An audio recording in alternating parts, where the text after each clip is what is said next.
There is new evidence that thousands of teens are struggling with a very costly addiction. Teens are 2 times more likely to develop a gambling problem than adults. Online access makes it even more dangerous. Juju Chain has more.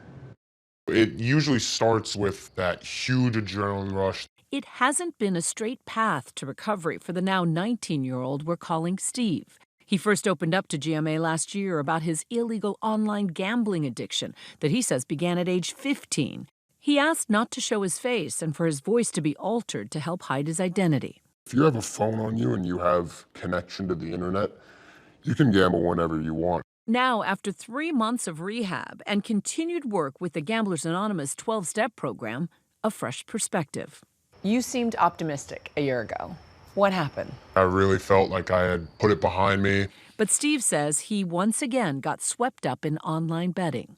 It was just the temptation of sports betting, all the ads. I'm not going to say that the ads are the reason I did it, but just constantly being reminded of it. Online sports betting is now legal and active in 24 states, plus D.C., and 5 more states are being launched this year. So right now, the expansion of gambling, expansion of the acceptance, the promotion of gambling behavior, we're introducing a potentially addictive disorder at a very early age, and yet designed for 21 and older.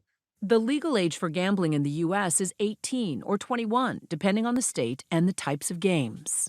Technically, you're still a teenager. It's still illegal. It is. They're like these little underground hidden sites that make it easy for someone that is underage that wants to gamble. After the relapse, Steve says he's been clean for a month and is starting college, where he plans to stay vigilant with his sponsor. What do you do instead of gambling?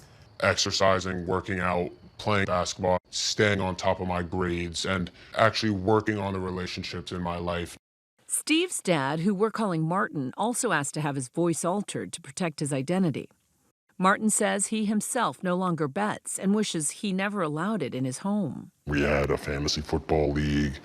In retrospect, wouldn't have normalized it even to the level that we did, which, again, for a lot of people, it might have been okay, but in this case, it wasn't.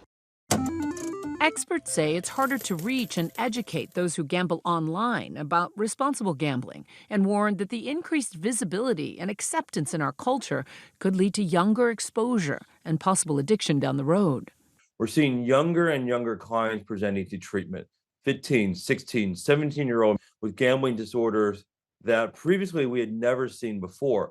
We reached out to the American Gambling Association, who told ABC News the legal gaming industry is committed to protecting young adults through age verification, marketing limitations, and responsible gaming measures. The same cannot be said for the vast illegal offshore gambling market. How easy is it for a teenager to hide that kind of gambling addiction from their parents? Oh, it's very easy. There's that one addiction that you can't necessarily see or smell on them. You really need the addict to be honest about it. And how does a parent get a child to be honest about it? Encourage them that whatever it is that they're dealing with, you're there to listen, you have their back, you're there to support them. Because your parents have had your back the whole way. Absolutely. If you or a loved one is struggling with problem gambling, call the National Problem Gambling Helpline at the number on your screen you see, or go to ncpgambling.org. Confidential support is available 24/7.